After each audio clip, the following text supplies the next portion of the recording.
Dozens had to evacuate their homes in Henrietta earlier after a fire at an apartment complex. The chief tells News 8 apartment fires present unique challenges and he's calling on residents to help. Dawson Levan explains how making those preparations can save lives. The chief of the Henrietta Fire District tells me overnight apartment fires can present challenges, but they are challenges his firefighters train for. The more you prepare, the safer you're going to be, and the more effective that we can be at putting the fire out right away. Chief Cholich tells me there's anywhere between 60 and 80 apartment complexes in the Henrietta area. One of the biggest issues he and his firefighters have run into are buildings with wood framing that catch on fire easily. As soon as it goes out one window, it's going to go up the outside, the vinyl siding, then it goes into the attic and then burns the roof off the apartment, and then everything in between. Today's fire in Henrietta reminding Chief Cholich of a June fire at an apartment complex in Clarkson.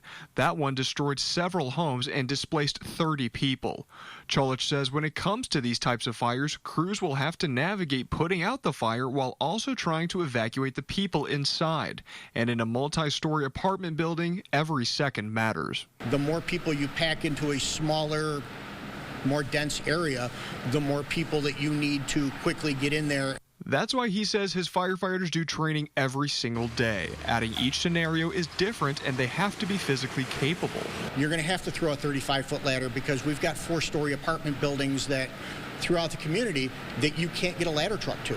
So you've got to be able to climb 4 stories up a ladder to be able to get to an apartment and potentially get somebody off of a balcony to make that rescue. But having qualified firefighters is only part of the solution, he says, and that residents in apartment buildings can take preventative steps like keeping hallways clear and making sure smoke detectors are working. I want all of my residents to be safe. Right? I don't want to go to a funeral. I don't want to have to make that notification to anyone.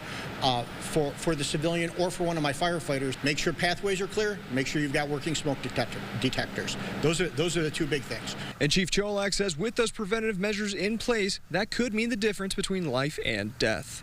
For now, reporting in Henrietta, Dawson Levan, News 8. Get the Rochester First streaming app today for everything you love from News 8 On Demand. Plus exclusive shows you won't see anywhere else. Search ROC and download for free on Roku, Amazon Fire, and Apple TV.